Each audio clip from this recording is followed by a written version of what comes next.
নবী যখন মক্কার জমিনে কিয়ামতের ব্যাপারে বারবার মক্কার লোকদেরকে সাবধান করতে শুরু করলো যে এই দিন দিন না, আরো দিন, এই দিনটাই দিন নয়, বিশাল একটা জগৎ পড়ে আছে, সেটা শুরু হবে কিয়ামত দিয়ে, সব লন্ডভন্ড হয়ে যাবে।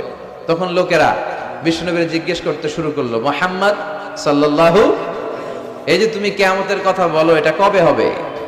يسألونك عن الساعة أيان مرساها فيما أنت من ذكراها إلى ربك منتهاها سبحان الله পড়েন। ও নবী, লোকেরা আপনারা জিজ্ঞেস করে কিয়ামত কবে হবে, কিন্তু কবে হবে এটা আপনি কেমন করে বলবেন? এটা তো আপনি জানেন না, গোটা বিশ্বের কেউ জানে না, জানে একজন, তিনি কে? They are asking about the day of resurrection. People are asking you about Qiyamah. Who are you to talk anything about it? Only Allah has the final word regarding Qiyamah. ও নবী, লোকেরা আপনারা কিয়ামত কবে হবে খালি ধরে জিজ্ঞেস করে, তো এই ব্যাপারে আপনি কথা বলবেন কি করে? এই ব্যাপারে কোনো জ্ঞান তো আমি আপনাই দেইনি। কিয়ামত কবে হবে এটা জানি শুধুমাত্র আমি আল্লাহ। চিল্লায় বলেন ঠিক কিনা? বিশ্বনবী মক্কায় কিয়ামতের ঘোষণা দিলেন। বিশ্বনবী বললেন, এই পৃথিবী এরকম থাকবে না, সব ভেঙে চুরে খান খান হয়ে যাবে। আল কারিআতু মাল কারিআতু ওয়া মা আদরাকা মাল কারিআ। বিকট একটা আওয়াজ হবে, ইসরাফিল যখন সিংহায় ফুৎকার দিবে, গোটা বিশ্বটারে মেসাকার করে দিবে কে? আবার বিশ্বনবী শোনাতে লাগলেন, ইদা জুলজিলাতিল আরদু জিলজালাহা ওয়া আখরাজাতিল আরদু আসকালাহা। বিশ্বনবী বললেন, সেদিন পৃথিবীটা কেঁপে উঠবে, মহা ভূমিকম্প হবে, জমিনের ভেতরে যা আছে, তেলের খনি, গ্যাসের খনি, স্বর্ণের খনি, সবকিছু জমিনটা বমি করে বের করে দিবে। আবার বিশ্বনবী বলতে লাগলেন, ইদা রুজ্জাতিল আরদু রাজ্জাও ওয়া বুসাতিল জিবালু বাসসা। সুবহানাল্লাহ পড়েন।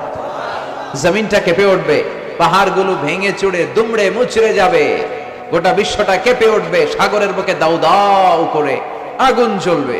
সেই দিনটা হচ্ছে কিয়ামতের দিন।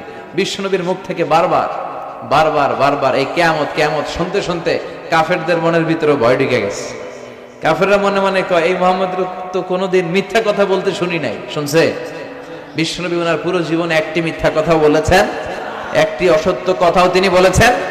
ওদের মনের ভিতরে ভয় ঢুকে গেছে, কিরে মুহাম্মদ যা বলে তাই তো হয়। এই যে মুহাম্মদ বারবার বারবার কিয়ামতের কথা বলতেছে, যদি সত্য হয়, যদি, চলো মুহাম্মদের জিজ্ঞেস করি যে এই যে কিয়ামতের কথা তুমি বলো, এটা কবে হবে? সুবহানাল্লাহ পড়বেন না? সবাই এসে জিজ্ঞেস করলো, মুহাম্মদ তুমি তো মিথ্যা বলো না, তুমি সত্যবাদী আর সাদিকাল আমিন, তুমি বলো কিয়ামত হবে, আমাদের জানতে বড় মন চায় কিয়ামত যে হবে, কিয়ামতটা কবে হবে? আল্লাহ তখনই আয়াত নাজিল করে বললেন, নবী ওরা জিজ্ঞেস করে কিয়ামত কবে হবে, কিন্তু আপনি বলবেন কেমনে? বলতে পারে একজন, তিনি কে? ইন্নাস সাআতা লাআতিয়াতুন লা রাইবা ফিহা ওয়ালাকিন্না আকসারান নাসি লা ইউমিনুন। আল্লাহ বললেন কিয়ামতটা হবেই হবে, এতে কোনো সন্দেহ নাই। সন্দেহ আছে নাকি? এটা কিন্তু ঈমানের সাথে সম্পৃক্ত। কিয়ামত যে হবে, আমাদের কারো সন্দেহ আছে? কারো সন্দেহ নাই। কারো কি এমন ক্ষমতা আছে যে কিয়ামতকে আটকায় দিবে? বলেন।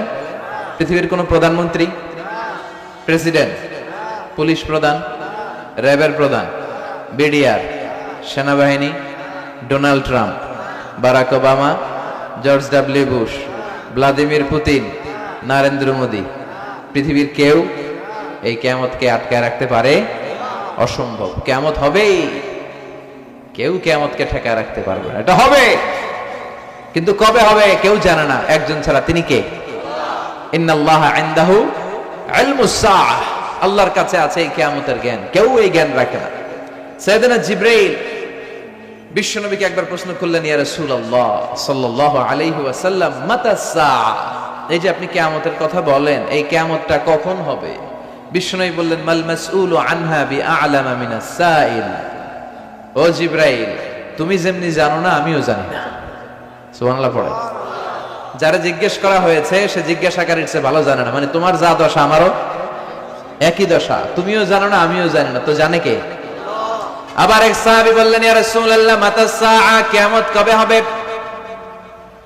বিশ্বনবী কোনো উত্তর না দিয়ে আবার সাহাবীরে প্রশ্ন করলেন, বললেন ওয়া মাযা আ'আদাতা লিস-সাআ, কিয়ামত কবে হবে জানার জন্য পাগল হলে কেন? কিয়ামতের জন্য তুমি কি প্রস্তুত করে রেখেছো?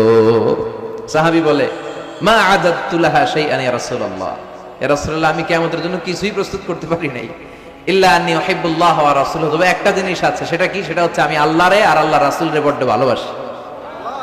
বিশ্বনবী বললেন, ফা ইন্নাকা মা আমান আহবাবতা, তুমি তো ভালো জিনিসে জোগাড় করেছো, জেনে রাখো তুমি যাদেরকে ভালোবাসো কিয়ামতের দিন জান্নাতে ঢুকে কিয়ামতের পরে জান্নাতে তাদের সাথেই তুমি থাকবা।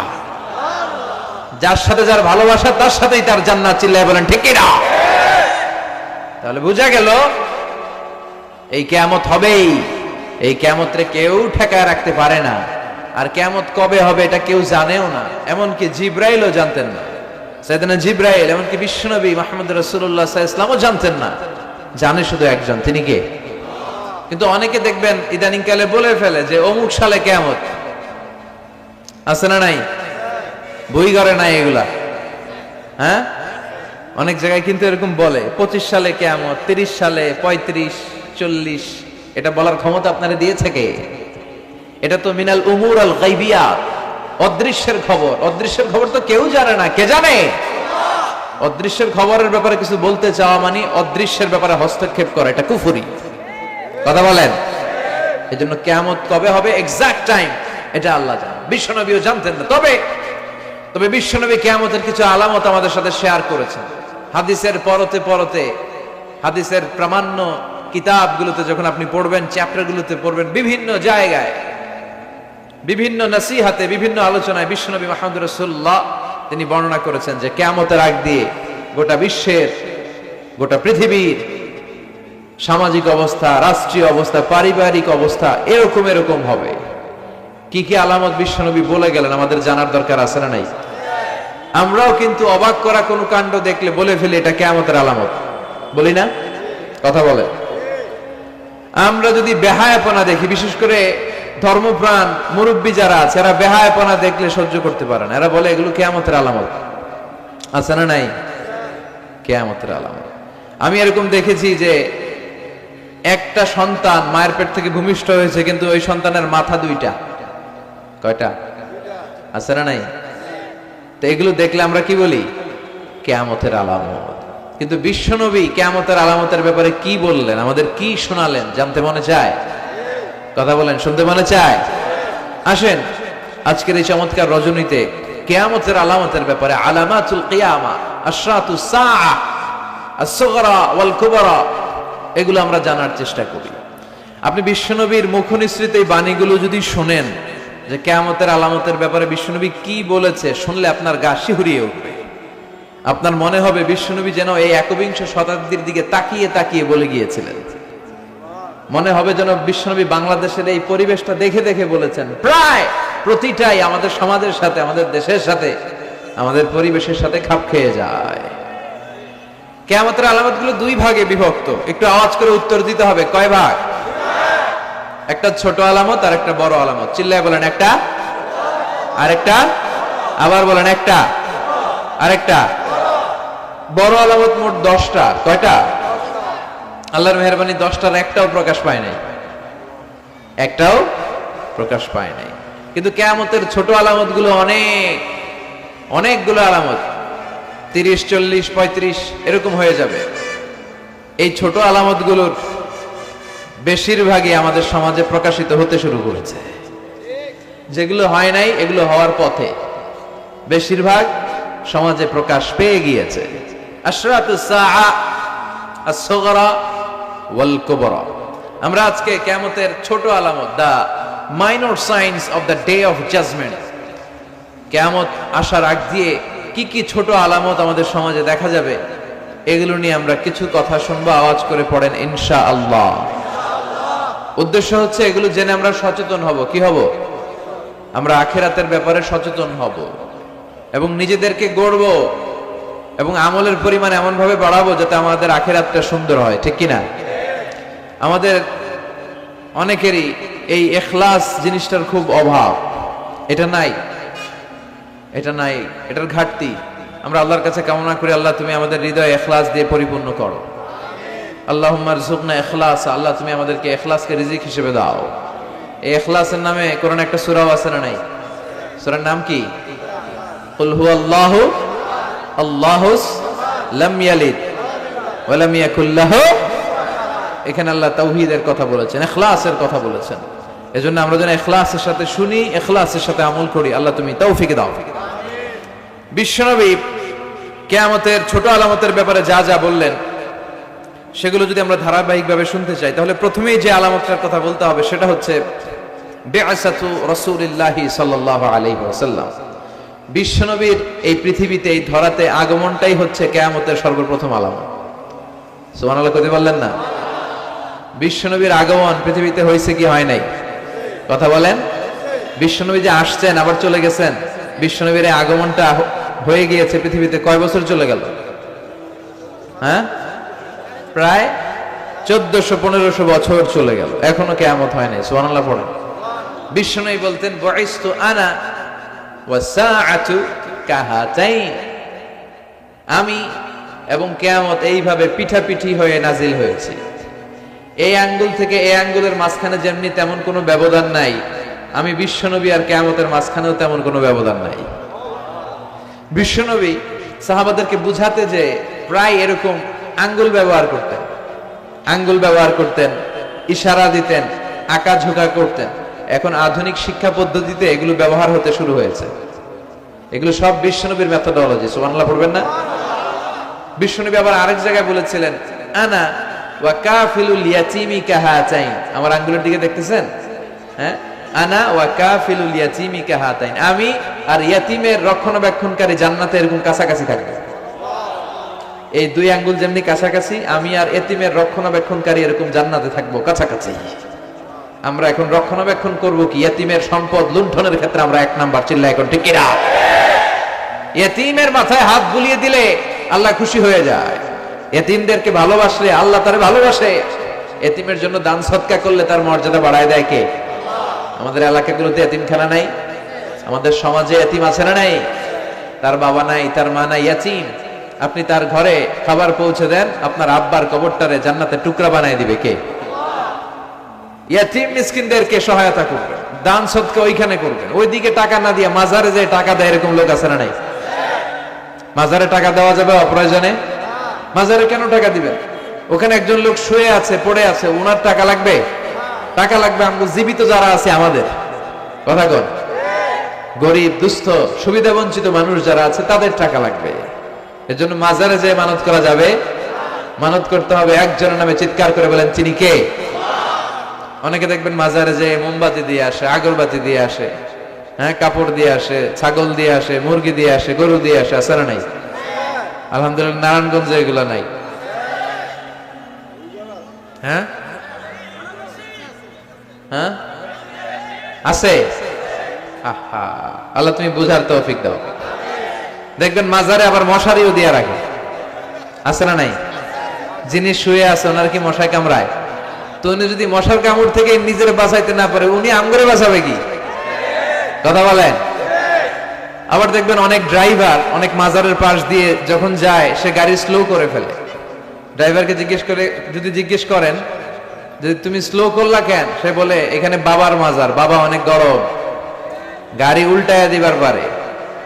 কি করতে পারে? আচ্ছা, গাড়ি উল্টালে কি হয়? দুর্ঘটনা হয়, মানুষ মারা যায়। যারা মানুষ মারে এরা কি বাবা নাকি ডাকাত? তো এ কেমন আল্লাহর ওলি, সে মানুষ মেরে ফেলে। আপনি একটু আকল খাটালে আপনি বুঝতে পারবেন যে এগুলোর সাথে ইসলামের কোনো সম্পর্ক নাই। ইসলাম শিখায় চাইতে হবে একজনের কাছে। এটা সালতা ফাসআলিল্লাহ, ফরিয়াদ করবা তো কার কাছে করব? চাইতে হবে কার কাছে? ছেলে চান কে দিবে? মেয়ে চান কে দিবে? ছেলে মেয়ে দুইটা চান কে দিবে? ব্যবসায় সফল হতে চান কে দিবে? জান্নাতি হতে চান কে দিবে? আল্লাহ ছাড়া কেউ কিছু দিতে পারে? বিশ্বনবী মুহাম্মদ রাসূলুল্লাহ সাল্লাল্লাহু আলাইহি সাল্লাম কি আমাদের কিছু দিতে পারে? না। এজন্য ওনার কবরে যেও চাওয়া যায় না, ওনারে সালাম দেওয়া যায়।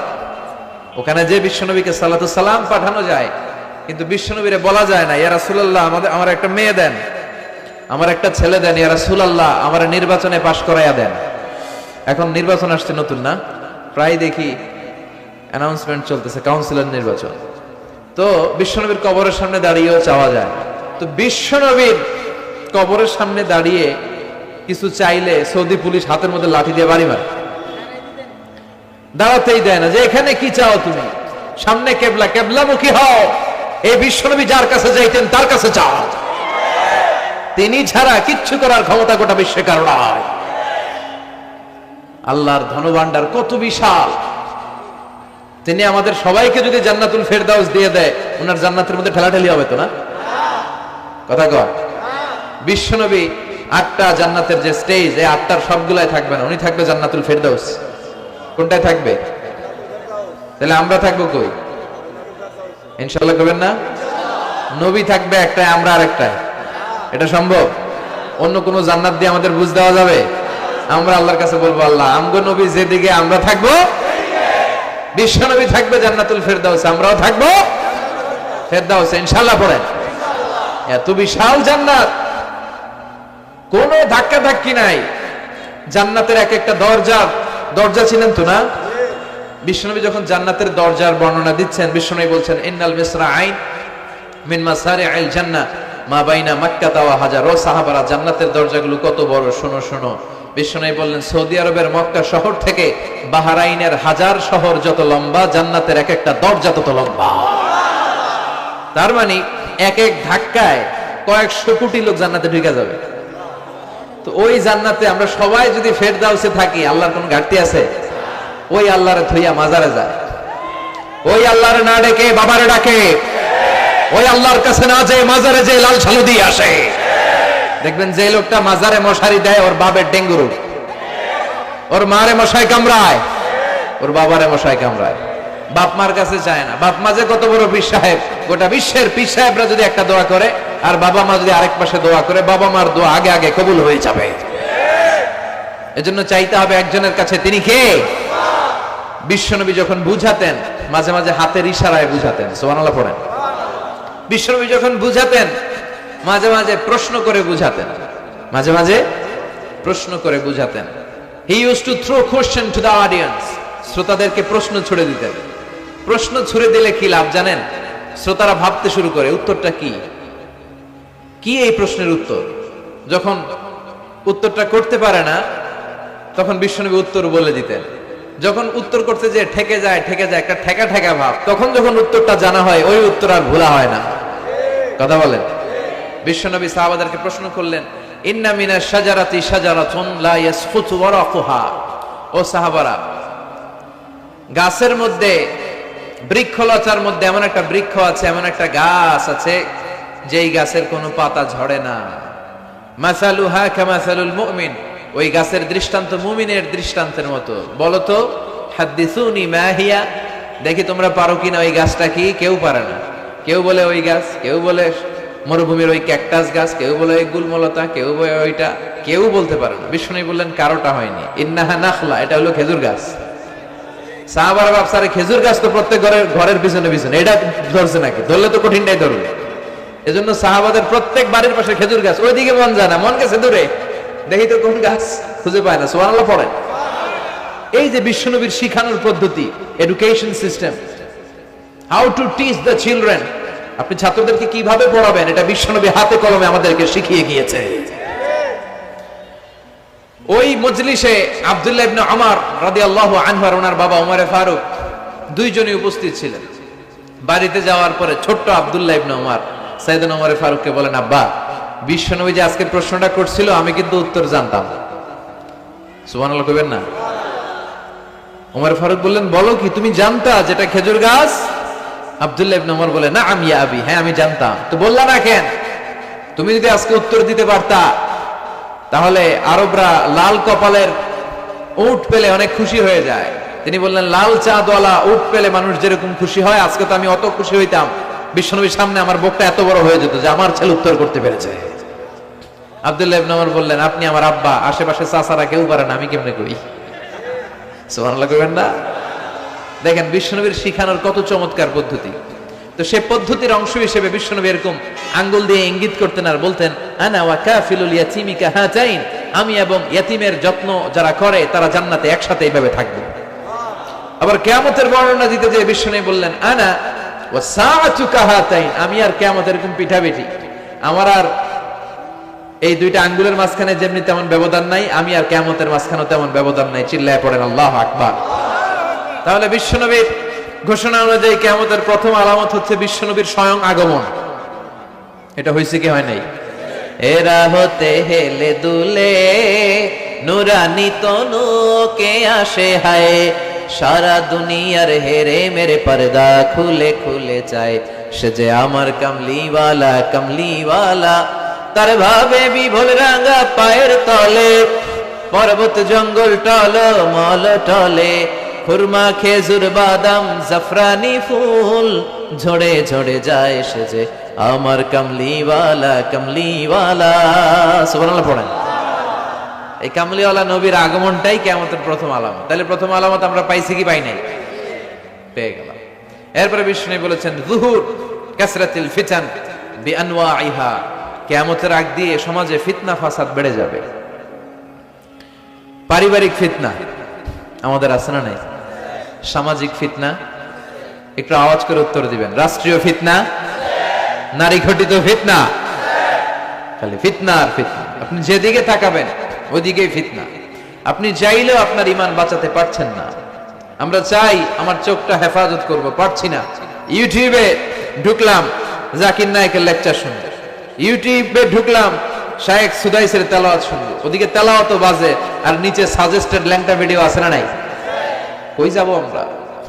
কিভাবে বাঁচাবো আমাদের চোখ? বায়ে অশ্লীলতা দেখে ডানে তাকায়, দেখি ওদিকেও অশ্লীলতা, আবার বায়ে তাকায় ওখানে অশ্লীলতা, সামনে তাকাই অশ্লীলতা, আবার পেছনে তাকাই অশ্লীলতা, নিচে তাকাই অশ্লীলতা, উপরে তাকাই ওদিকে অশ্লীলতা। আমরা যাব কই? আর নাযার সাহমুন মাসমুম মিন সিহাম ইবলিস, এই দৃষ্টি শয়তানের বিষ মাখানো তীরবানের মধ্য থেকে ভয়ঙ্কর তীর। এই তীর দিয়ে শয়তান যুবক যুবতীদেরকে কাবু করে ফেলে। একটা যুবক যুবতীর মধ্যে প্রথমে আই কন্টাক্ট হয়। কি হয়? প্রথমে আই কন্টাক্ট, চোখে চোখে একটা ভাব বিনিময় হয়। হ্যাঁ, এরপরে এসএমএস এর আদান প্রদান হয়। কথা বলেন। এরপরে ডেটিং হয়। ডেটিং কি হয়? এরপর হয় গার্লফ্রেন্ড বয়ফ্রেন্ড। আছে না নাই? এগুলো ভুইঘরে নাই? ভুইঘরের ছেলেপেলেরা আল্লাহওয়ালা। হ্যাঁ, কি ভয়ঙ্কর অবস্থা। আমরা ছোটবেলায় এই সমস্ত গার্লফ্রেন্ড বয়ফ্রেন্ড কি বুঝতামই না। এখন ক্লাস 5 থেকে শুরু, ক্লাসে যারা যারা আছে ভাগাভাগি হয়ে যায় কোনটা কার। আছে না নাই? কয় এইটা আমার, মানে আমার ফ্রেন্ড, এটা আমার এই কি ফ্রেন্ড, গার্লফ্রেন্ড, এটা আমার গার্লফ্রেন্ড, তো এটা তোর গার্লফ্রেন্ড। আছে না নাই?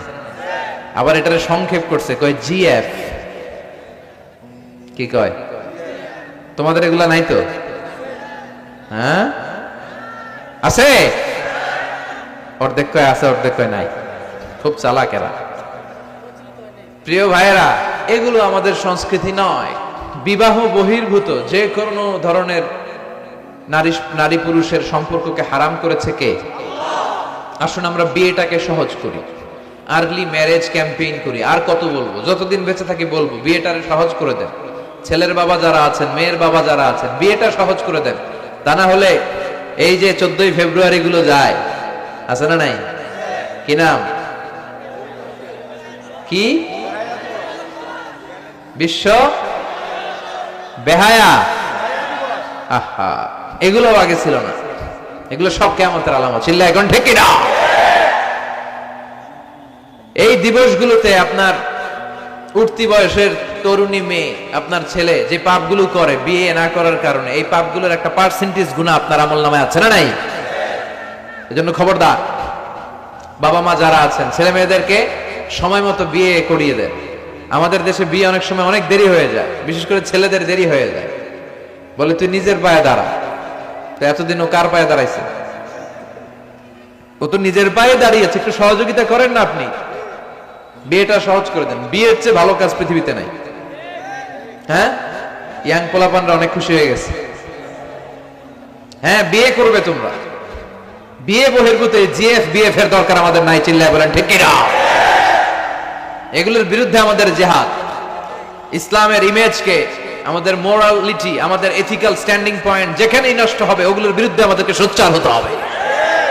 এই নৈতিকতার অবক্ষয় হতে হতে এমন পর্যায়ে ঠেকেছে বাংলাদেশটা এখন জাহান্নামের টুকরা হয়ে গিয়েছে। এখন মেডিকেলের ডাস্টবিনে ছোট্ট ছোট্ট নবজাতক বাচ্চার লাশ পাওয়া যায়। এগুলো সব 14ই ফেব্রুয়ারি পালনের ফসল।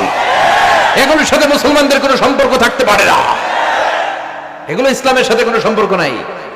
এগুলো হচ্ছে পাশ্চাত্য থেকে আমদানি করা, পার্শ্ববর্তী দেশ ভারত থেকে আমদানি করা। আমাদেরকে যে ইসলামের সুশীতল বাণী বিশ্বনবী শিখিয়েছেন, আমাদের জানিয়েছেন, দ্যাটস এনাফ ফর আস, এটাই আমাদের জন্য যথেষ্ট। এজন্য এই যুগটা হচ্ছে বিশ্বনবী বললেন ফিতনার যুগ। আখিরি জামানায় জ্বলন্ত আগুনের কয়লা নিয়ে হাতে রাখাটা সহজ হয়ে যাবে, কিন্তু ঈমান নিয়ে টিকে থাকা কঠিন হয়ে যাবে। আপনি চাইলেও ভালো থাকতে পারবেন না, আপনি হকের কথা চাইলেও বলতে পারবেন না। ঝুঁকি আছে না নাই? গুম আছে না নাই? ক্রস ফায়ার আছে না নাই? কে কোন দিক দিয়ে গুম জানি পাওয়া যাবে না, কিন্তু এই হকের রাস্তা আমরা ছাড়বো না। বিশ্বনবী বললেন ফিতনা বেড়ে যাবে। আপনি হক হালাল মেনটেন করতে চান কিন্তু পারবেন না। আপনি ঘুষ খাবেন না, কি হবে? টেবিলের নিচ দিয়া ঘুষ, উপর দিয়া ঘুষ, সব জায়গায় ঘুষ। আপনার পাশে যে চাকরি করে সে খায় ঘুষ, ও খায় ঘুষ, নিচের কর্মচারী খায় ঘুষ, উপরের বসও খায় ঘুষ। কথা বলেন, আপনি চাইলেও পারছেন না। এজন্য বিশ্বনবী সবসময় দোয়া করতেন, আল্লাহ এই ফিতনা থেকে আমাদেরকে বাঁচাও। বিশ্বনবী পড়তেন আল্লাহুম্মা ইন্না নাউযু বিকা মিনাল ফিতান মা যাহারা মিনহা মা বাচান। হে আল্লাহ, প্রকাশ্য অপ্রকাশ্য সব ফিতনা থেকে তুমি আমাদেরকে বাঁচাও। চিল্লায় পড়েন আমিন। আওয়াজ করে আমার সাথে পড়েন আল্লাহুম্মা ইন্না নাউযু বিকা মিনাল ফিতান মা যাহারা মিনহা ওয়া মা বাতান। এর মানে হচ্ছে হে আল্লাহ, প্রকাশ্য অপ্রকাশ্য, দেখা যায় দেখা যায় না, এরকম সব ফিতনা থেকে তুমি আমাদেরকে বাঁচাও। তাহলে এই যে বিশ্বনবী বললেন কিয়ামতের আগে ফিতনা বেড়ে যাবে, এই আলামতটা সমাজে আছে না নাই? আমাদের আশেপাশে ফিতনা আছে না? আচ্ছা, এরপর বিশ্বনবী বললেন খুরুজ মুদ্দাঈন নবুওয়া, কিয়ামতের আগ দিয়ে ভণ্ড নবী দাবিদার বেড়ে যাবে। বুখারীর বর্ণনায় বিশ্বনবী বললেন ততক্ষণ পর্যন্ত কিয়ামত হবে না যতক্ষণ না 30 জন ভণ্ড নবী দাবিদার বেরোবে। ভণ্ড নবী দাবিদার, একটাও নবী না। কুল্লুহুম কাযযাবুন দাজ্জালুন, সবগুলো মিথ্যাবাদী, কাযযাব আর দাজ্জাল। বিশ্ব নবী হচ্ছেন সর্বশেষ নবী। আমার নবীর পরে আর কোন নবী আসবে? আমার রাসূলের পরে আর কোন রাসূল আসবে? এই কথাটা যারা মানবে না তার ঈমান থাকবে? মা কানা মুহাম্মাদুন আবা আহাদিম মির রিজালিকুম ওয়ালাকিন রাসূলুল্লাহি ওয়া খাতামান নাবিয়্যিন। মুহাম্মদ তোমাদের কোন ছেলেদের পিতা নয়, তিনি হলেন আল্লাহর রাসূল, তিনি হলেন শেষ রাসূল, খাতামান নাবিয়্যিন। সাইয়েদনা আদম থেকে শুরু করে নবী আসার যে ধারাবাহিকতা, এটা বিশ্ব নবীর মাধ্যমে এই চেইনটাকে কাট আপ করে দিয়েছে কে? আমার নবীর পরে কোনো নবী নাই। বিশ্ব নবী বলতেন লা নাবিয়্যা বা'দি ওয়ালা রাসূলা, আমার পরে নবীও নাই, রাসূলও নাই, তবে লাউ কানা বা'দি নাবিয়্যুন লাকানা উমর, আমার পরে যদি কেউ নবী হতো আমার সাহাবী ওমর নবী হয়ে যেত। প্রভু তুমি বলেছ রাসূল দেবে না, বলনি দেবে না ওমর, বলনি দেবে না হামজা তারিক, খালিদ বিজয়ী সমর। প্রভু তুমি বলেছ রাসূল দেবে না, বলনি দেবে না ওমর, বলনি দেবে না হামজা তারিক, খালিদ বিজয়ী সমর। প্রভু তুমি বলেছ রাসূল দেবে না। সুবহানাল্লাহ পড়েন। ওমরে ফারুক নবী হয়ে যেত, এমন কোয়ালিটি ছিল। আসাদুহুম ফি আমরিল্লাহি উমর, আল্লাহর আইন বাস্তবায়নের ক্ষেত্রে গোটা বিশ্বের মধ্যে সবচেয়ে শক্ত ছিলেন সাইয়েদনা ওমর। আর এই উম্মতের মধ্যে সবচেয়ে নরম দিলের ছিলেন সাইয়েদনা আবু বকর। আরহাম উম্মতি বি উম্মতি আবু বকর। তিনি যখন নামাজে দাঁড়াতেন, সালাতে দাঁড়াতেন, উনি যখন তেলাওয়াত শুরু করতেন, ওনার কান্নার আওয়াজে তেলাওয়াতের আওয়াজ বোঝা যেত না। আর আমাদের নামাজে কান্না আসে? হ্যাঁ, নামাজে দাঁড়াইলেই সারাদিন যেটা মনে পড়ে না ওটা নামাজে দাঁড়াইলেই মনে পড়ে। আছে না নাই? নামাজেও দাঁড়ায়, আবার বিপিএল এ কি হইলো ওই টেনশন আছে না নাই? নামাজও পড়ে, আবার মাশরাফি কি আউট, এখন তো আবার উনি কি এমপি না, মাননীয় এমপি মাশরাফি। এমপি বললে কেমন জানে লাগে, শুধু মাশরাফি বলতে ভালো লাগে, কথা কন। তো উনি কি আউট নাকি ছক্কা, এই টেনশন গুলো আছে না নাই? এই তো আমাদের নামাজ, এই নামাজগুলো মিজানের পাল্লায় উঠালে কোনো ওজন হবে? কথা বলেন।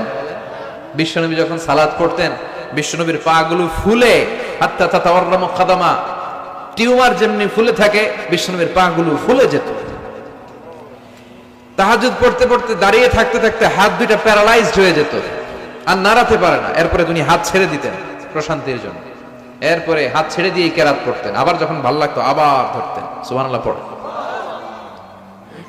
আলী কারামাল্লাহু ওয়াজহার পায়ের ভেতরে এক যুদ্ধে তীর ঢুকে গেল, এই তীর টেনে বের করা যায় না, তীর টান দিলে উনি চিৎকার মারে, জখম হয়েছে অনেক ভিতরে। বিশ্বনবী বললেন, আরিহনা বিসসালাহ ইয়া বিলাল, আকিমিস সালাহ, বেলাল আযান দাও, নামাজ শুরু করি। নামাজ শুরুর আগে আরেক সাহাবীরে বললেন, আলী যখন জামাতের কাতারে দাঁড়াবে, তুমি নামাজে না দাঁড়িয়ে আলীর পায়ের সামনে যে ওই পায়ের তীরটা টান দিয়ে বের করবা। সুবহানাল্লাহ পড়েন। একামত হলো, বিশ্বনবী সালাত শুরু করলেন। বিশ্বনবীর কথা অনুযায়ী ওই সাহাবী যে আলী কাররামাল্লাহু ওয়াজহার পা থেকে টান দিয়ে তীরটা বের করে নিয়ে আসলেন, ফিনকি দিয়ে রক্ত বেরোলো, জায়গাটা রক্তে সয়লাভ, কিন্তু সাইয়েদনা আলী কাররামাল্লাহু ওয়াজহা টেরই পায় নাই। সালাত শেষ, উনি দেখেন পায়ের মধ্যে তীর নাই, রক্তের সয়লাভ, যেখানে দাঁড়ালেন ওখানে খালি রক্ত। বিশ্বনবীরে বললেন, ও নবী আমার পায়ের তীর কই? বিশ্বনবী বললেন, আলী রে, আমি জানি তুমি যখন যাই নামাজের জন্য দাঁড়িয়ে যাও, দিন দুনিয়ার হুঁশ তোমার থাকে না, তোমার হৃদয়টা এখানে থাকে না, দেহটা এখানে থাকে, হৃদয়টা চলে যায় আল্লাহর আরশের উপরে। উনাদেরও নামাজ, আমাদেরও। সাহাবারা যখন মরুভূমিতে নামাজ পড়তেন, মরুভূমির পাখিগুলো এসে সাহাবাদের মাথার উপরে বসে যেত। পাখিগুলো মনে করতো এগুলো মরুভূমির খেজুর গাছটা হবে, কি হবে, কারণ নড়ে চড়ে না তো, আমাদের মতো এরকম দাড়ি চুলকা না, এরকম জামা ঠিক করে না, দাঁড়াইছে তো দাঁড়াইছেই। সুবহানাল্লাহ পড়েন। তো ইবাদতে এরকম আন্তরিকতা, একাগ্রতার দরকার আছে না নাই? বিশ্বনবীর পরে কোন নবী হবে না, কিন্তু বিশ্বনবী বললেন কিয়ামতের আগে এরকম অনেক ভণ্ড নবী দাবিদার বের হবে। বিশ্বনবীর সময়কালেই এক ভণ্ড নবী দাবিদার বের হয়েছিল, ওর নাম হচ্ছে মুসাইলামাতুল কাযযাব। এসে বলে, মুহাম্মদ আন-নবুওয়া নিসফুন লাকা ওয়া নিসফুন লি, তুমি একা নবী নও, নবুয়ত অর্ধেক তোমার অর্ধেক আমার, আমারটা আমারে বুঝায় দাও। বিশ্বনবী বললেন, তোরে বুঝায় দেব? আনতা লাস্তা মুসাইলামা ফাকাত, আনতা মুসাইলামাতুল কাযযাব, আজ থেকে তুই শুধু মুসাইলামা না, তুই ভণ্ড মুসাইলামা, তুই মিথ্যাবাদী মুসাইলামা। বিশ্বনবীর পরে এরকম আলজেরিয়াতে অনেক ভণ্ড নবী দাবিদার বের হয়েছে। এই যে ভারতবর্ষের ইন্ডিয়া পাকিস্তান, এখানে পাঞ্জাব একটা এলাকা আছে, নাম শুনছেন? মির্জা গোলাম আহমদ কাদিয়ানি, এই বেয়াদবটাও নবুয়ত দাবি করেছে। নাউজুবিল্লাহ পড়তে পারলেন না? সে প্রথমে দাবি করছে আমি শেষ নবী, এরপরে সে দাবি করছে আমি ইমাম মাহাদি, এরপর সে দাবি করছে আমি ঈসা আল মাসীহ। এই ভণ্ডটার অনুসারী বাংলার জমিনে আছে না নাই? এদেরকে রাষ্ট্রীয়ভাবে কাফের হিসেবে আখ্যা দেওয়ার দরকার আছে না নাই? এত আন্দোলন হয়, এত কথা হয়, কিন্তু সরকারের টনক নড়ে না। এদেরকে রাষ্ট্রীয়ভাবে কাফের হিসেবে ঘোষণা দিতে হবে, সার্কুলার জারি করে চিল্লায় বলেন ঠিক কিনা? এরা মুসলমান নয়, কারণ আপনি শুধু লা ইলাহা মানলেই মুসলমান হতে পারবেন না, মুমিন হতে পারবেন না। বিশ্বনবীর উপর সাক্ষী দেওয়ার দরকার আছে না নাই? বিশ্বনবী শেষ নবী, ওনার পরে কোনো নবীও আসবে না, কোনো রাসূলও আসবে না, চিল্লায় বলেন ঠিক কিনা? এই বেয়াদবটা পায়খানা করতে যায়, টাঙ্কি ভাঙ্গা গুয়ের টাঙ্কিতে পয়রা মরছে, শত শত বছরের ময়লা পায়খানাটার মধ্যে জমা, গু খাইতে খাইতে পেটটা হয়েছে এত বড়, আর পারে না, আল্লাহকে খা, জনমের খাওয়া। নবীরা যেখানে মারা যায়, নবীরা নিজে পবিত্র, যেখানে মরে ওই জায়গাটাও, কিন্তু বেয়াদবটা কই মরছে? হ্যাঁ, বাথরুমের টাঙ্কির ভিতরে। তো মেথর নিয়ে আসা হয়েছে, মেথর ভাইরা এসে রশি দিয়ে ওটারে উঠায়, কিছু দূর ওঠার পরে এত ওজন, রশি টশি ভাঙ্গা আবার ধবাস করে পড়ে, আবার উঠায়, আবার পরে আল্লাহকে জনমের মতো ঘু খাইয়া নেয়। বিষ্ণুর সাথে বেয়াদবি করেছিস, তোর ইজ্জতের 12টা আমি বাজায় দিলাম, চিল্লা এখন ঠিক কিনা? যারাই বিষ্ণুবীর সম্মান নিয়ে ঝিনিমিনি খেলেছে, তাদের রেহাই দুনিয়াতেও নাই, আখেরাতেও নাই। এই মুসাইলামা দুনিয়াতেই অপমানিত হয়েছিল, সে বিশ্বনবীকে নকল করত, কপি করত, বেয়াদবি করত, স্পর্ধা দেখাতো। বিশ্বনবী কোন গাছের মধ্যে হাত লাগালে ওই গাছের ফলন বেড়ে যেত। সে বলতো আমি নবী। তার এলাকার লোকেরা বলে তাহলে বিশ্বনবী মুহাম্মদের মতো তুমি আমাদের এলাকার গাছে হাত লাগাও। সে কোন গাছে হাত লাগালে ওই গাছের সব ফল মেরে যেত। বিশ্বনবী কোন লোনা পানির কুয়ার ভেতরে অজু করে কুলির পানি ফেললে ওই লোনা পানির কুয়া মিঠা পানির কুয়াতে পরিণত হতো। আর এই বদমাসটা যদি মিঠা পানির কোন কুয়ার মধ্যে কুলি ফেলাইতো ওইটা লোনা পানির কুয়া হয়ে যেত। বিশ্বনবী মদিনাতে আসার পরে মদিনার নিউ বর্ন বেবিদেরকে বিশ্বনবীর কাছে নিয়ে আসা হতো। বিশ্বনবী তাদেরকে তাহনিক করাতেন। তাহনিক মানে খেজুর হালকা একটু খেয়ে বিশ্বনবী লালা লাগিয়ে বিশ্বনবী লালা মোবারকটাই বাচ্চার ঠোঁটের মধ্যে বিশ্বনবী লাগিয়ে দিতেন। এখন বিশ্বনবী নাই, আলেমদের কাছে যাবেন, খতিব এলাকার বড় খতিব হুজুরের কাছে যাবেন, হাফেজ সাহেব হুজুরের কাছে যাবেন। হুজুর মধু খেয়ে বাচ্চার মুখে লাগাই দিবে। উনি যে সবসময় কোরআন পড়েন, ওনার সিনাতে যে কোরআন ওইটার বরকত আছে না নাই? বিশ্বনবী তাহনিক করতেন, খেজুর খেয়ে ওই লালা মিশ্রিত খেজুর বাচ্চার মুখে লাগিয়ে দিতেন আর বাচ্চার মাথায় হাত বুলিয়ে দিতেন। বিশ্বনবীর হাত মদিনার যে সমস্ত নবজাতক বাচ্চাদের মাথায় লেগেছে, বাচ্চাদের মাথার চুল বড় করে দিয়েছে কে? সেও বিশ্বনবীর মতো অ্যাক্টিং করত। তার কাছে নবজাতক বাচ্চা নিলে সেও তাহনিক করত। তাহনিক করার সাথে সাথে বাচ্চা বমি শুরু করে দিত। আর মাথায় হাত লাগায় দিলে মাথার চুল বাড়াতো, বড় কথা আজীবনে বাচ্চাগুলো টাক মাথা থাকতো। কি করতো? টাক মাথা। তার মানে বেয়াদবির পরিণাম, অপমান দুনিয়া থেকেই শুরু হয়ে যায়। তো বিশ্বনবী বললেন এই ভণ্ডদের আবির্ভাব শুরু হবে। আমাদের এই সমাজে ভণ্ড আছে না নাই? দুদেল বান্দা কালমা চোর, না পায় শ্মশান না পায় ঘোর, দিন থাকিতে আয়রে পথে ছাইড়া দে ভণ্ডামি, ভণ্ডামি ভণ্ডামি ভণ্ডামি, ছাইড়া দে ভণ্ডামি। নামাজ কালাম পড়ে না, ইবলিস শয়তানের নানা। আছে না এরকম? ইসলামের লেবাস লাগায়, দাড়ি রাখে, চুল বড় রাখে, জট পাকায় রাখে, রোজা নাই, নামাজ নাই, পরিচ্ছন্নতা নাই, আতর নাই, গোসল নাই। আছে না নাই? এরকম ভণ্ড পীর আছে না নাই? হক্কানি পীর যারা, তাদের বিরুদ্ধে আমার কোনো কথা নাই, কারণ এদেশে অনেক লক্ষ লক্ষ হিন্দুরা এই হক্কানি পীরদের হাতে হাত রেখে কালিমা পড়ে মুসলমান হয়েছে। তাদেরকে আমরা সাপোর্ট করি। আমাদের বিরুদ্ধাচারণার হুঙ্কার হচ্ছে ভণ্ডদের বিরুদ্ধে। এই দেশে এত ভণ্ড পীর, এই দেশে যত ভণ্ড পীর আছে অনেক দেশের জনসংখ্যাও এত নাই। কথা বলেন? অনেক ভণ্ড পীর আছে সারা বছর নাকি গোসল করে না, বছরে করে একবার ওই গোসলের পানি মুরিদরা খায় সব সাবার। আছে না নাই? এগুলোর সাথে আমাদের কোনো সম্পর্ক। বিশ্বনবী বললেন এরকম ভণ্ডদের আবির্ভাব সমাজে হবে কিয়ামতের আগে। এই আলামতটা সমাজে আছে না নাই? দেখেন বিশ্বনবী যাই বললেন অক্ষরে অক্ষরে মিলে যায়। এরপরে বিশ্বনবী ফরমান কাসরাতুল হারাজ, কিয়ামতের আগে হারাজ বেড়ে যাবে। সাহাবারা বললেন ওমাল হারাজ ইয়া রাসূলুল্লাহ, হে নবী হারাজ কি? বিশ্বনবী বললেন হাদা হুয়াল হারাজ, হাদা হুয়াল হারাজ। কি বুঝলেন? মারামারি, কোপাকুপি, যুদ্ধ। আছে না নাই? আমরা কি যুদ্ধ চাই? যুদ্ধ নয় আরে যুদ্ধ নয়, নয় আর কোন তাজালা, সেই পৃথিবী আমাদের সকল মানুষের হোক নিরাপদ আবাস, সেই পৃথিবী আমাদের সকল মানুষের হোক নিরাপদ আবাস। We don't want to see any war in the whole world. We don't want to see any war in the whole world. ঠিক কি না? আমরা কোনো যুদ্ধ দেখতে চাই না, মারামারি দেখতে চাই না, অন্যায় হত্যাকাণ্ড বিচার বহির্ভূত কোন হত্যাকাণ্ড আমরা এদেশে দেখতে চাই না। বিশ্বনবী বললেন কিয়ামতের আগে এগুলো বেড়ে যাবে। বিশ্বনবী বললেন যে হত্যা করবে সে জানবে না কেন আমি হত্যা করলাম। এরকম হত্যা দেশে আছে না নাই? উপরের নির্দেশ, উপরের টেলিফোন, শুট করো, পোশাকি বাহিনী পিস্তল আছে, শুট করে দিল, কিন্তু কেন সে মারলো ওই সৈনিক জানে না। এরকম আছে না নাই? আবার যে নিহত হইলো সেও জেনে মরতে পারলো না যে আমি কেন বললাম। কথা কন? আহা, এই বাংলার বিভিন্ন নদীতে, মাঠে ঘাটে হাত বাঁধা, পা বাঁধা, চোখ বাঁধা, বস্তাবন্দি করা লাশ পাওয়া যায় কি যায় না? এই দুনিয়ায় তারা বিচার পায় নাই, কিন্তু এগুলোর বিচার আছে না নাই? এগুলোর বিচার যদি না থাকতো, the worldly life will be a joke. এই পৃথিবীটা একটা জোকিং হইতো, জোকিং, যোগ করার জন্য আল্লাহ পৃথিবী বানায় না। যেগুলোর বিচার এই জমিনে আমরা পাই নাই, সেগুলোর বিচার আখিরাতে হবে। সেদিন হবে আসল বিচার, সেদিন হবে ফাইনাল খেলা। সেদিন হবে কি খেলা? বিশ্বাস হয়? অপেক্ষা আছে না নাই? সবগুলোর বিচার হবে ইনশাআল্লাহ। পড়েন।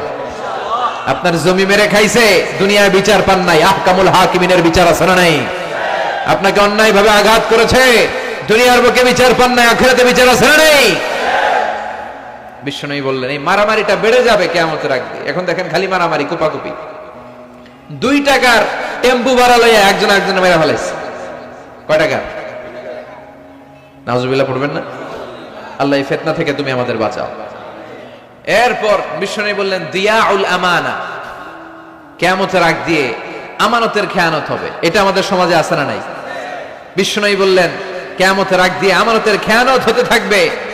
ইদা দুইয়াতিল আমানাতু ফান্তাযিরিস সাআ। সাহাবারা প্রশ্ন ছুড়ে দিলেন, ইয়া রাসূলুল্লাহ মাতা সাআ, কখন কিয়ামত হবে? বিশ্বনবী বললেন ইদা দুইয়াতিল আমানা, যখন আমানতের খেয়ানত হবে তখন কিয়ামত হবে। সাহাবীরা আবার প্রশ্ন ছুড়লেন, কাইফা ইদাআতুহা ইয়া রাসূলুল্লাহ, হে নবী আমানতের খেয়ানত কেমন করে হবে? বিশ্বনবী বললেন ইদা উসিদাল আমরু ইলা গায়রি আহলিহি ফান্তাযিরিস সাআ, যে লোকটা যেই চেয়ারে বসার যোগ্য নয় তাকে যখন ওই চেয়ারে বসিয়ে দেওয়া হবে তখনই কিয়ামত হয়ে যাবে। এরকম আমানতের খেয়ানত তো ভুইয়ারে নাই। ধরেন একজনকে আপনারা প্রধান বক্তা হিসেবে দাওয়াত দিলেন, জানে না কোরআন, জানে না হাদিস, জানে না বক্তৃতা, এটা কিয়ামতের আলামত না? এটা আমানতের খেয়ানত না? এই দেশে শিশু বক্তা আছে না নাই? কথা কন। আহা, এদিকে আর কি মানুষ হয়েছে? শিশু বক্তা হইলে 3 গুণ হবে, বিল্ডিং টিল্ডিং ভাঙ্গা, প্যান্ডেল ম্যান্ডেল ঘুরলা, অবস্থা সারা। এত মানুষ, ও যে কি বলে ও নিজেও জানে না, কি যে জানে না ওইটাই জানে না। সবকিছুর একটা বয়স আছে। তোমাকে পড়াশোনা করতে হবে, তোমাকে ডিগ্রি অর্জন করতে হবে, তোমাকে জানতে হবে, তোমাকে বিশ্লেষণ করার, অ্যানালাইসিস করার ক্ষমতা রাখতে হবে। ছোট বাচ্চা যদি মুরব্বীর মতো কথা বলে আমরা এটার বেয়াদব বলি। আপনারা বই করে কি বলেন? বেয়াদব। পাশে খতিব সাহেব হুজুর, এখানে হাফেজ সাহেব হুজুর, এখানে ইমাম সাহেব হুজুর, এখানে কামিল মাদ্রাসার প্রিন্সিপাল, এখানে জগৎ বিখ্যাত মুহাদ্দিস, আর সে বেয়াদবের মতো পায়ের উপর পা তুলে আঙ্গুল নাড়িয়ে নাড়িয়ে কথা বলে। এটা কিয়ামতের আলামত। এগুলো বন্ধ করেন, এগুলোর সাথে ইসলামের সম্পর্ক নাই। যারা কোরআনের কথা জানে, যারা আলেম, তাদেরকে দাওয়াত করেন, জ্ঞান গর্ভ আলোচনা করবে, আপনার জীবনকে উজালা করে দিবে কে? কিন্তু লোক জড়ো করার জন্য এগুলো করে। আহা, তাফসীর মাহফিলের ভিতরে এই শো অফ, খালি লোক দেখানো মানসিকতা। কে আসলে বেশি লোক হবে এরা দাওয়াত করে। মাহফিল হইলে এরে লাগবে, ওরে লাগবে, এরে লাগবে। আমগো অবস্থা হালুয়া টাইট। 15,000 দাওয়াত ইনভাইটেশনের মধ্য থেকে 90টা প্রোগ্রাম রেখেছে এই বছর। 15,000।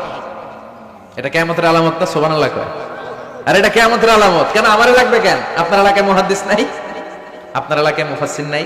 মিজানুর রহমান আজহারীকে লাগবে কেন? মিজানুর রহমান আজহারী যেখানে সুযোগ হবে 2-4 জায়গায় প্রোগ্রাম করবে। এখন তো ইউটিউবে সব দেখা যায় যে এত চ্যানেল, অনেক মাহফিলে এত শ্রোতাও নাই।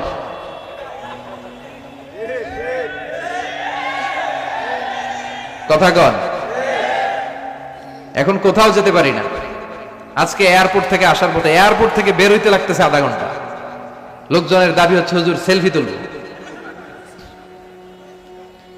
সেলফি তুলবো, তাও বিভিন্ন অঙ্গভঙ্গি করে, এরকম মুখ বাঁকা করে, এরকম হাত বাঁকা করে। আমি বললাম কি স্টাইল? তো এটা গ্যাংনম স্টাইল।